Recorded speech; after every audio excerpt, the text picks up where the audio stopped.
आइए भक्तों, आज सुनते हैं शनिवार व्रत की कथा। तो एक बार बोलिए प्रेम से शनि महाराज की जय।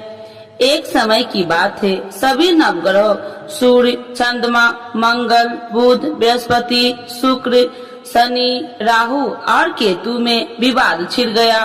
विवाद का कारण था कि इनमें से सबसे बड़ा कौन है। कोई निर्णय न होने पर सभी देवराज इंद्र के पास निर्णय कराने पहुँचे। इंद्र किसी एक का पक्ष नहीं ले सकते थे, इसीलिए उन्होंने निर्णय देने में अपनी असमर्थता जताई। परंतु उन्होंने उन सबको पृथ्वी पर राजा विक्रमादित्य के पास जाने की सलाह दी, क्योंकि राजा विक्रमादित्य अति न्यायप्रिय थे। इंद्र ने कहा कि वे ही इसका निर्णय कर सकते हैं। इंद्र की सलाह से सभी ग्रह एक साथ राजा विक्रमादित्य के पास पहुँचे और अपने आने का कारण बताया। राजा इस समस्याओं से अति चिंतित हो उठे, क्योंकि वे जानते थे कि अगर उन्होंने किसी एक को बड़ा बताया तो बाकी ग्रह कुपित हो उठेंगे। तब राजा को एक उपाय सूझा। उन्होंने सुवर्ण, रजत, कांस्य, पीपल, सीसा, रंगा, जाष्टा, अभर्ग और लोहे से 9 सिंहासन बनवाए और उन्हें इसी क्रम से रख दिया।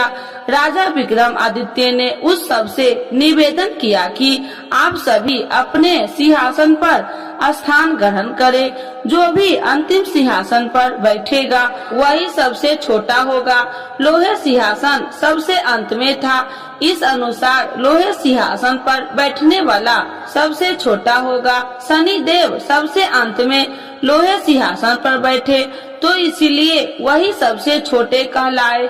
शनि देव को लगा कि राजा ने यह जानबूझकर किया है, इसीलिए उन्होंने कुपित होकर राजा से कहा, राजा तू मुझे नहीं जानता।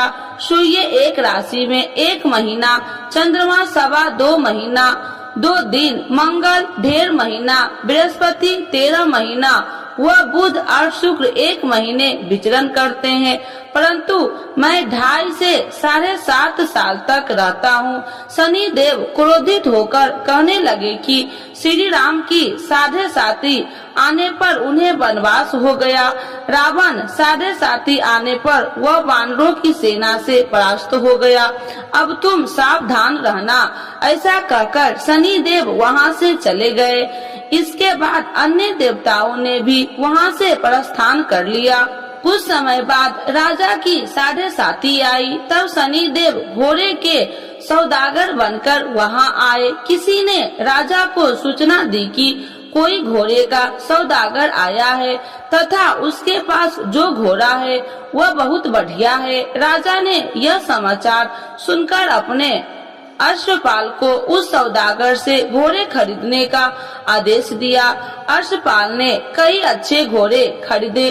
वह एक सर्वोत्तम घोड़े को राजा को सवारी हेतु दिया। राजा जैसे ही उस घोड़ा पर बैठा वैसे ही वह घोड़ा भागकर वन की ओर चल गया। वन में काफी अंदर पहुँच वह घोड़ा गायब हो गया और राजा भूख प्यास जंगल में भटकता रहा। भटकते भटकते राजा को बेहद प्यास लगी। तब एक ग्वाले ने उसे पानी पिलाया। राजा ने प्रसन्न होकर उसे अपनी अंगूठी दे दी। वह अंगूठी देकर राजा आगे चल दिया और एक नगर में पहुंचा।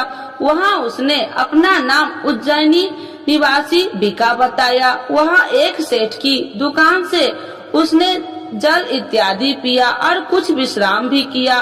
भाग्यवश उस दिन सेठ की बड़ी बिक्री हुई। सेठ खुश होकर उसे खाना खिलाने के लिए अपने साथ घर ले गया। वहां उसने एक खूंटी देखी जिस पर एक हार टंगा था। राजा ने देखा कि खूंटी उस हार को निगल रही है और थोड़ी देर में पूरा हार गायब हो गया। सेठ ने समझा कि बीका ने हार चुरा लिया। उसने बीका को कोतवाल के पास पकड़वा दिया। फिर राजा ने भी उसे चोर समझकर उसके हाथ और पैर काट दिए। वह चैरंगिया बन गया और नगर के बाहर फिकवा दिया गया।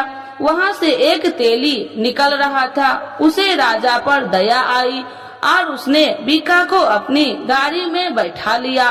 वह अपनी जीभ से बैल को हाँकने लगा। उस काल राजा की शनि दशा समाप्त हो गई। वर्षा ऋतु आने पर राजा मल्हार गाने लगा। तब वह जिस नगर में था वहाँ की राजकुमारी मन भावनी को वह इतना भाया कि उसने मन ही मन प्रण कर लिया कि वह उस राग गाने वाले से ही विवाह करेगी। उसने दासी को राग गाने वाले को ढूंढने के लिए भेजी। दासी ने बताया कि वह एक चौरंगिया है, परंतु राजकुमारी न मानी।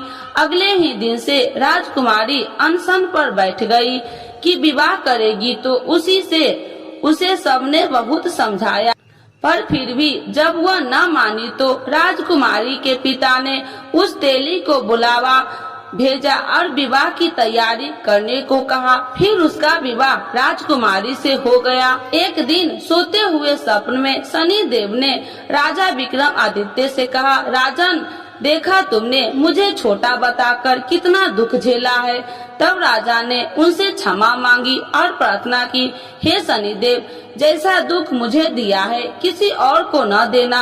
शनिदेव मान गए कि और कहा, जो मेरी कथा व व्रत करेगा उसे कोई दुख न होगा, तथा जो नित्य मेरा ध्यान करेगा और चीटिया का आटा डालेगा उसके सारे मनोरथ पूर्ण होंगे। साथ ही शनिदेव ने राजा को उसके हाथ पैर की वापसी दे दिए। प्रातः आँख खुलने पर राजकुमारी ने जब राजा को देखा तो आश्चर्यचकित रह गई। बीका ने उसे बताया कि वह उज्जैनी का राजा विक्रमादित्य है। सभी अत्यंत प्रसन्न हुए। सेठ ने जब यह सुना वह पैर पर गिरकर क्षमा मांगने लगा। राजा ने कहा कि वह तो शनि देव का कोप था, इसमें किसी का कोई दोष नहीं। सेठ ने फिर भी निवेदन किया कि मुझे शांति तब ही मिलेगी जब आप मेरे घर चलकर भोजन करेंगे। सेठ ने अपने घर कई प्रकार के व्यंजन से राजा का सत्कार किया। साथ ही सबने देखा कि जो खूंटी हार निकल गई थी वही उसे उगल रही थी। सेठ ने अनेक मनोहर देख राजा का धन्यवाद किया और अपनी कन्या श्री कन्वरी से शादी करने का निवेदन किया। राजा ने सहर्ष स्वीकार कर लिया। कुछ समय पश्चात राजा अपनी दोनों रानियां मन भावनी और श्री कन्वरी को उज्जैनी नगरी के लिए निकल पड़े। वहां नगर वासियों ने सीमा पर ही उनका स्वागत किया। सारे नगर में दीपमाला हुई, सबने खुशी मनाई। राजा ने घोषणा किया कि मैंने शनि देव को सबसे छोटा बताया था, जबकि असल में वही सर्वोपरि है। तब से सारे राज्य में शनि देव की पूजा और कथा नियमित रूप से होने लगी। सारी प्रजा ने बहुत समय खुशी और आनंद के साथ बिताया। जो कोई शनि देव की इस कथा को सुनता है या पढ़ता है उसके सारे दुख दूर हो जाता है। तो एक बार बोलिए प्रेम से शनि महाराज की जय। आरती श्री शनि देव की जय। जय श्री शनि देव भक्तन हितकारी, सूरज के पुत्र प्रभु छाया महतारी। जय जय श्री शनि देव भक्तन हितकारी, सूरज के पुत्र प्रभु छाया महतारी। श्याम अंग्र वक्र दृष्टि चतुर्भुजाधारी, श्याम अंग वक्र दृष्टि चतुर्भुजाधारी। नीलांबर धार नाथ गज की असवारी, नीलांबर धार नाथ गज की असवारी। जय जय श्री शनि देव भक्तन हितकारी, सूरज के पुत्र प्रभु छाया महतारी। क्रीट मुकुट शीश सहज दीपत है लीलारी, क्रीट मुकुट शीश सहज दीपत है लीलारी। मुक्तन की माल गले शोभित बलिहारी, मुक्तन की माल गले शोभित बलिहारी। जय जय श्री शनि देव भक्तन हितकारी, सूरज के पुत्र प्रभु छाया महतारी। मोदक और मिष्ठान चढ़त पान सुपारी, मोदक और मिष्ठान चढ़े, चढ़ती पान सुपारी, लोहा तिल तेल उड़द महर्षि है अति प्यारी, लोहा तिल तेल उड़द महर्षि है अति प्यारी।